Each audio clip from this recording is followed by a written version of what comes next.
The Legend of Zelda: The Wind Waker is the relaxing vacation my family went on to Mexico, where I played Pokemon Sapphire for the Game Boy Advance on the beach. I prefer to relax and do almost nothing during my off time. Sometimes, I do like to get out of my comfort zone and do something more adventurous, but for the most part, I'd much rather spend my free time just relaxing and doing basically nothing. It's for this same reason that I enjoy experiencing the same entertainment more than once. That time on the beach was at least the second time I played through Pokemon Sapphire. I did it as a kid, and I did it again then. Since then, I've played it once more. I've played through the campaign of Halo 3 at least a dozen times on multiple difficulties. I've watched the animated film Your Name roughly 6 times.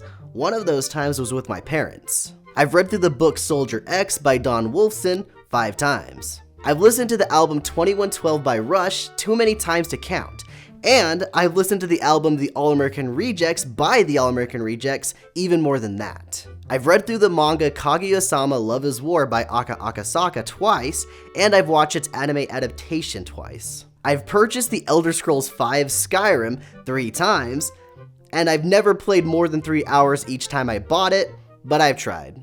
I watched the film My Neighbor Totoro as a kid almost every weekend we went to the local ma and pa video rental store.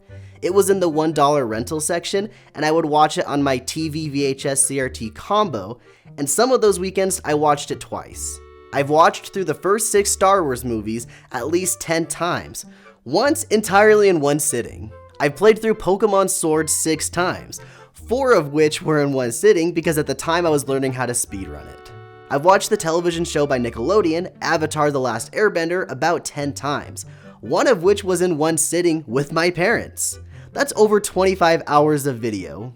I've watched the TV series Steins Gate over 10 times, and at least 2 of those were in one sitting. And I have played The Legend of Zelda: The Wind Waker at the very least 5 times, one of which was in one sitting. Rewatching, replaying, re-listening, and rereading are some of the ways that I enjoy my favorite bits of media. If I enjoy something enough, I will almost undoubtedly revisit it in some capacity. There are many other things that I haven't listed that I have revisited, or if I haven't revisited them yet, I'm itching to do so already. As an individual who loves comfort, I'd much prefer to do something that I know I'll like rather than do the unknown. It's the same reason that every time I go to Taco Bell, I always get the same thing every time.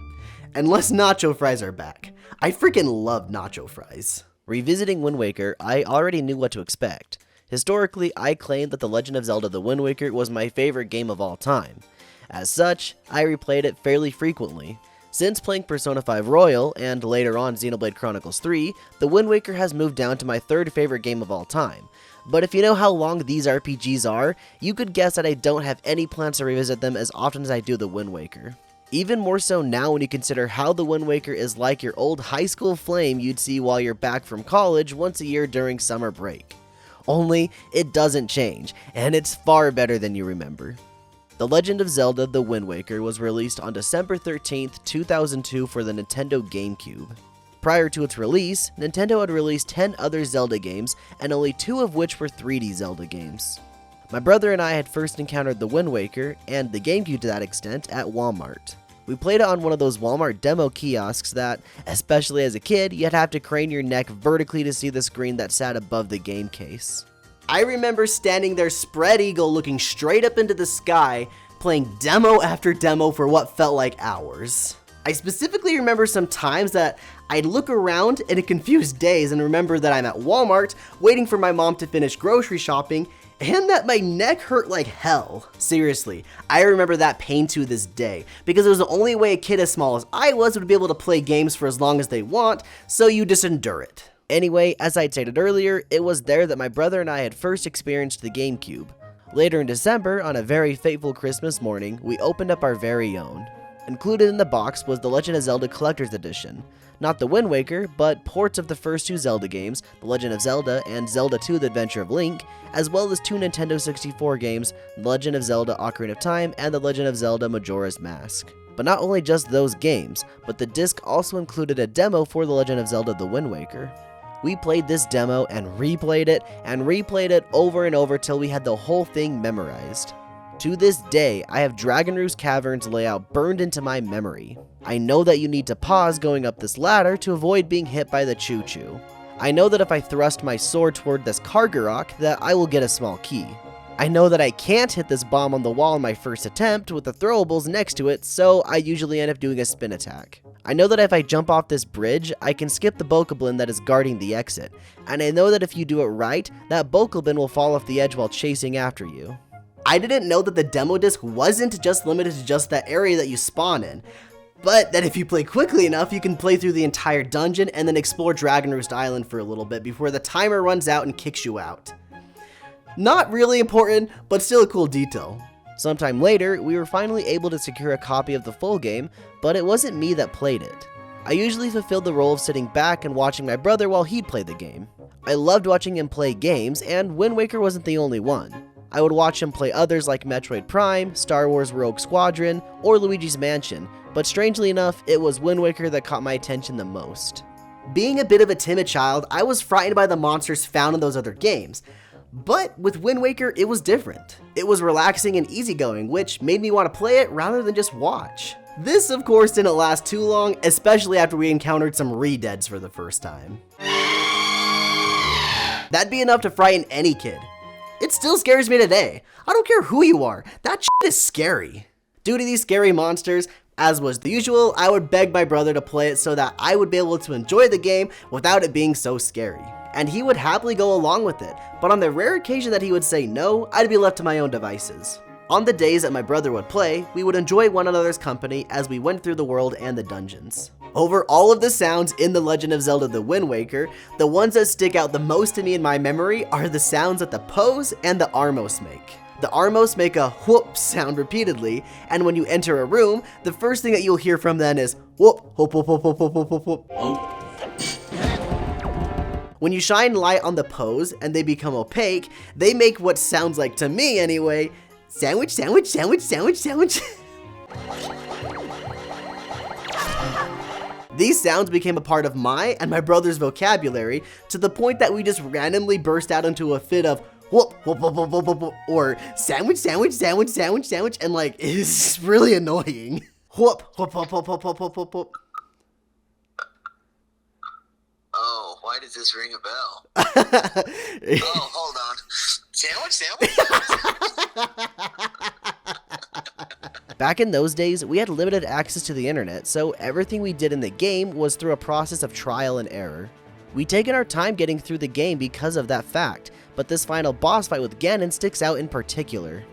My brother had made it through the first two stages of the Puppet Ganon fight and had started the final phase. He didn't know what to do to defeat it and eventually gave up for the day. He then placed Link on a platform safe from Ganon and paused and turned off the TV, but not the GameCube. I swear, we didn't turn off our GameCube for the span of like 3 days.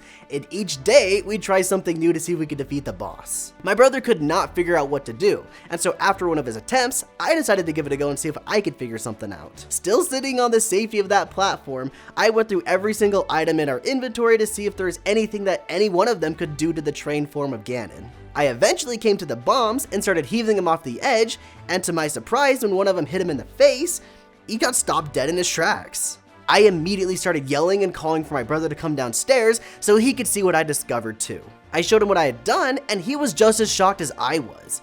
He had tried throwing bombs in the past, but none of them had hit Ganon in the face. He went on to beat Puppet Ganon right there, and then beat Ganondorf as well, ending the game and rolling credits. By the time that my brother had lost interest in video games, the only thing I'd ever done in the Wind Waker was the Dragonroost Cavern dungeon on the demo disc, wandered around on Outset and Windfall Islands, and dropped some bombs on Ganon's head during the final boss fight.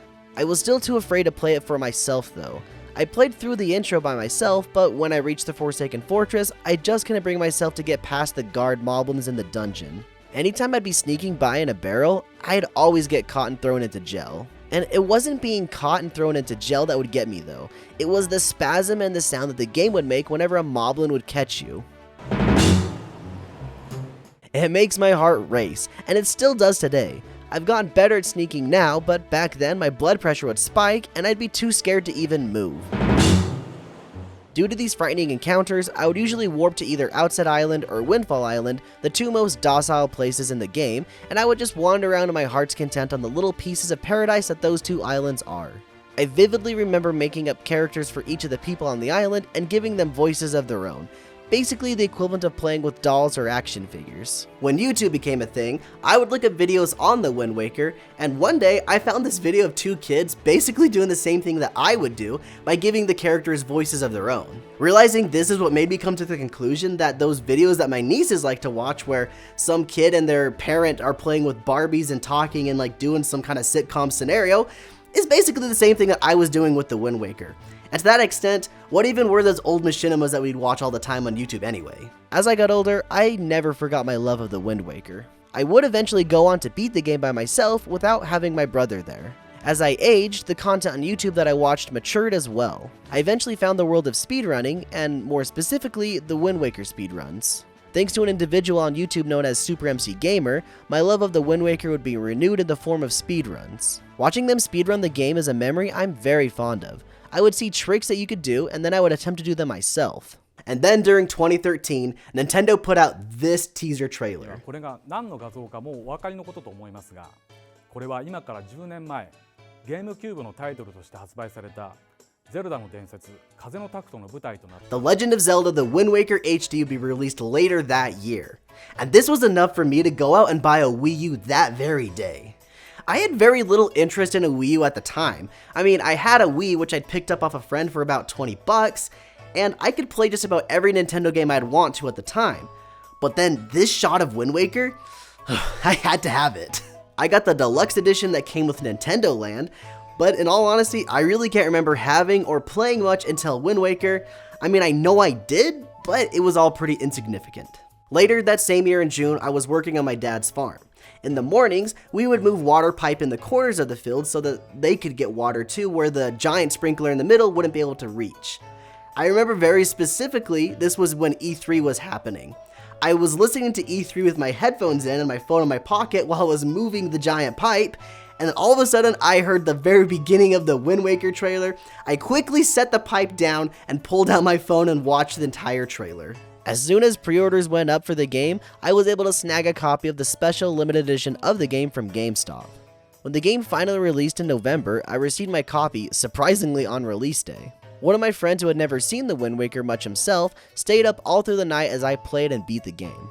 Okay, he fell asleep around the time I started gathering the Triforce pieces, and after realizing, I decided to go to sleep myself. But as soon as I woke up, I went ahead and finished the game.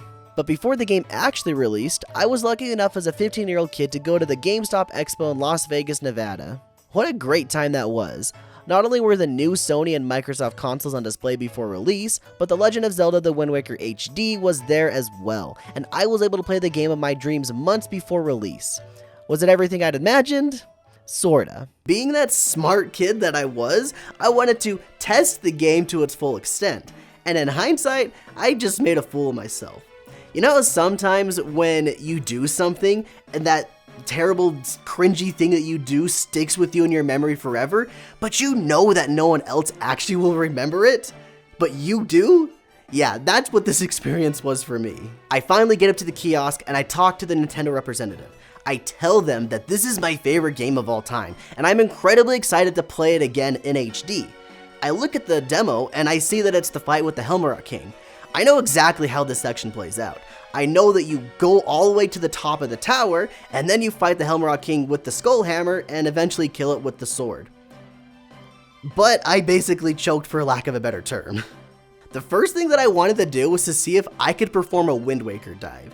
The Wind Waker dive is a very popular and useful glitch when it comes to speedrunning in the original game. And when I tried it in the Wind Waker HD demo that I was playing, I just couldn't do it. I thought at the time it was because I was just doing it wrong, but looking back, it's because Nintendo had patched it out. It was around this time that I could see the Nintendo rep out of the corner of my eye, looking slightly nervous or just plain annoyed because I wasn't playing the game as intended. And I don't really blame them, it's just their job to make sure that we play the game right. And so after my failure, I decided to continue on to play the game as intended. But I didn't. I got a bit of a stage fright and I just couldn't perform normally, and I kept messing up when I was just trying to play the game like you usually do.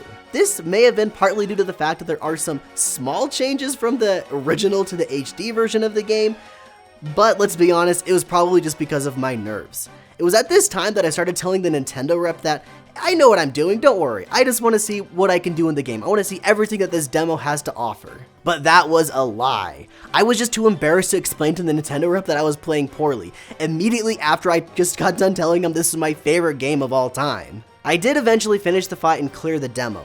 So, was my first experience with The Legend of Zelda The Wind Waker HD positive? Maybe not, but hey, it left a pretty good lasting memory. And that's what The Wind Waker is to me, a lasting memory. I hold a special place for it in my heart, not just because of the game and how fun it is, but because of how good of the memories that I have with it are. There was also the time that I played The Wind Waker HD with my brother and did a little bit of a role reversal from when we were kids where I played the game and made him watch. And then there was the time where I got to go to the Zelda Symphony of the Goddess concert and I sat next to a pretty girl, but I was both too nervous and awkward to say anything to her. But the concert was phenomenal. I have so many great and important memories with this game, and I'm happy to report that each time I replay it, it still stands up to the test of time. It does that and more. I'm always awestruck when I first boot up the game after some time to find that it looks as good as I remember, both the original and the HD version. While it may have gotten flack upon release, I'm glad that Nintendo stuck with it because it really is just that stunning. And the best part is, it's not just the visuals that hold up. The gameplay is still good even compared to modern games today. While the original still plays just as good as it did when it released, the HD version has quality of life improvements that make it even better. I won't say that these games are perfect, but they come pretty damn close. Wind Waker's gameplay can almost all be seen and understood by exploring Outset Island to its full extent. Outset is the place where the game begins, and throughout the story, you make your way back a number of times for multiple reasons. You learn how to play the game there, and your skills are put to the test there much later on.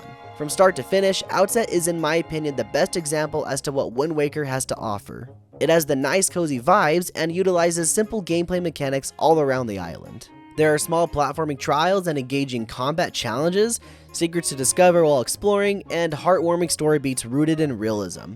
If someone were to ask me to show them the Wind Waker, I'd put them on Outset Island with every single item unlocked and would tell them just to explore to see what they can find. The gameplay of the Wind Waker really shines as you progress through the game. You start with nothing and work your way into becoming the hero of winds. While you get better at playing the game gives you things that help you feel more powerful. So not only can you deal with enemies better than you could before, you are also literally more powerful than when you started.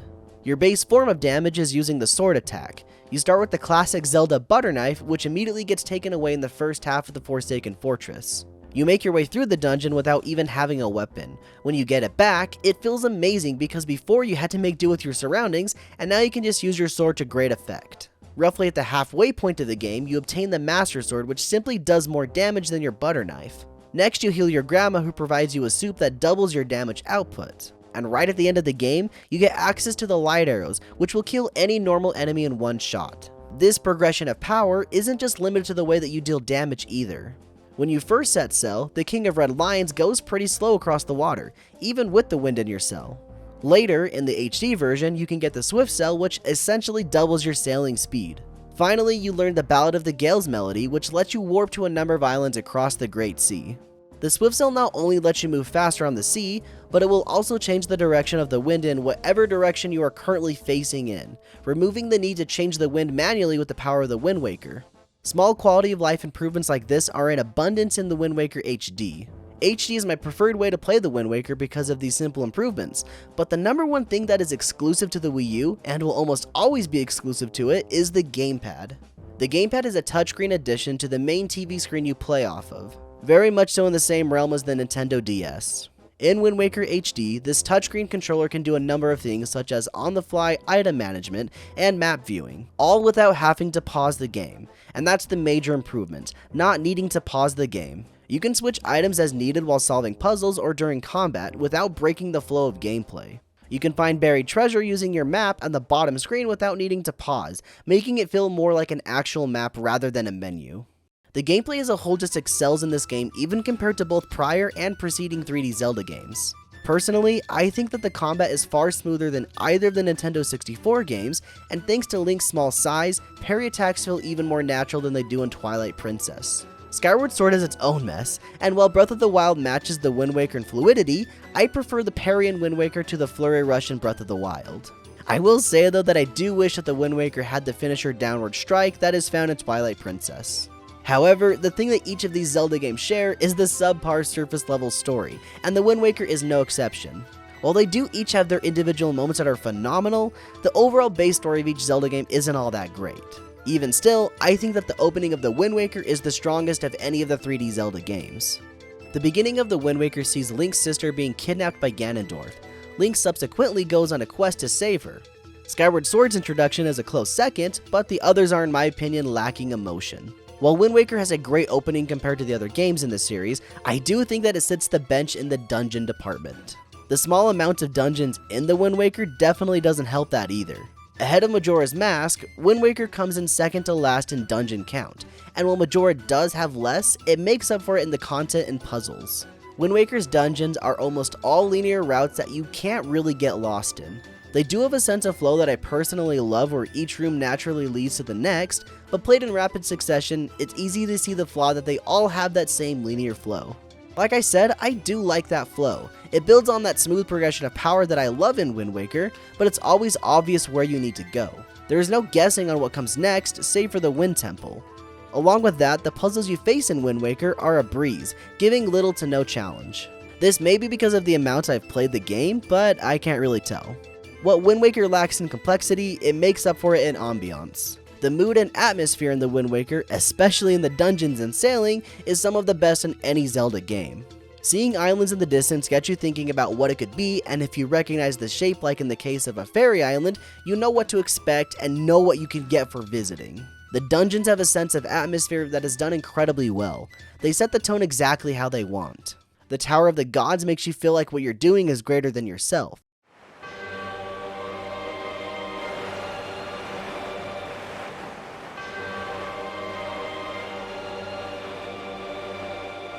The Wind Temple has a sense of playfulness.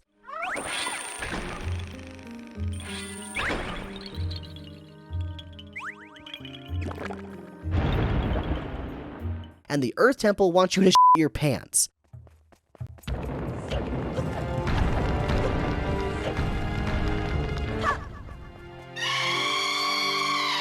My favorite though is the Forsaken Fortress. Both phases of the Forsaken Fortress set the tone for both the story and the dungeon itself. When you first get there, you are a fledgling adventurer without a sword. You have to sneak your way through or you'll regret it, especially if you're 8 years old me. Culminating in being thrown aside into the ocean by Ganondorf. When you return, you're fresh from Hyrule, just received the Master Sword and defeated all of the enemies that reanimated in the castle.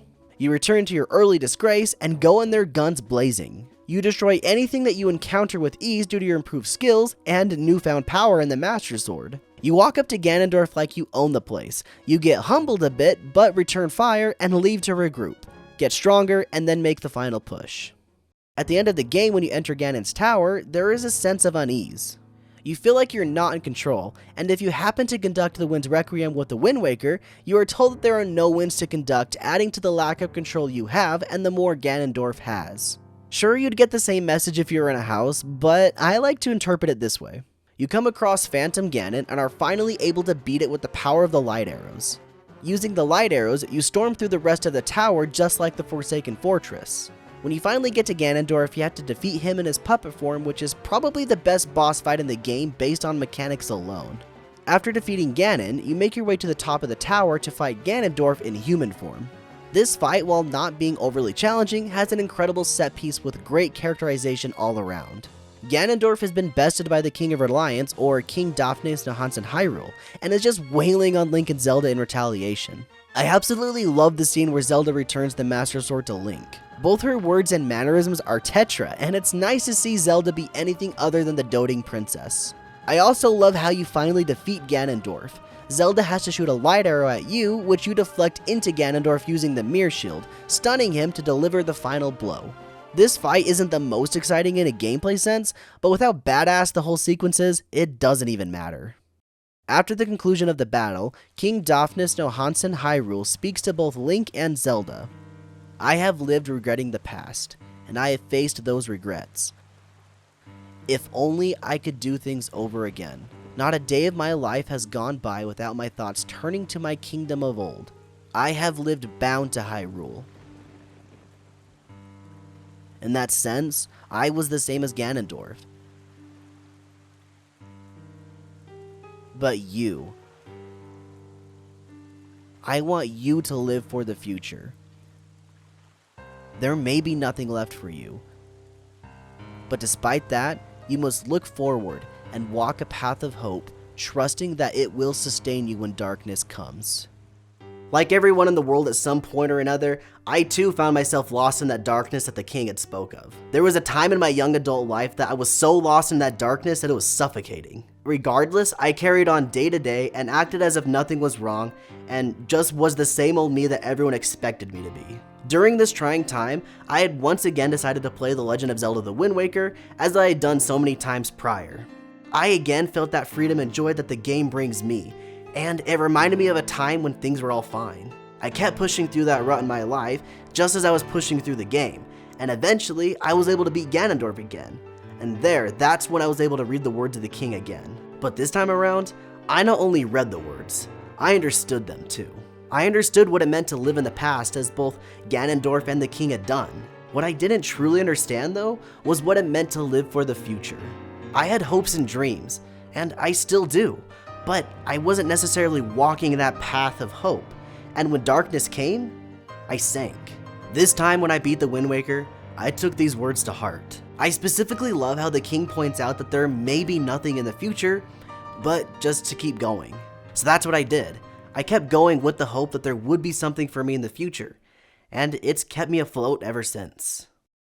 The Legend of Zelda: The Wind Waker is the relaxing vacation my family went on to Mexico, where I played Pokemon Sapphire for the Game Boy Advance on the beach. On that vacation, me, my brother, and my parents did all sorts of things.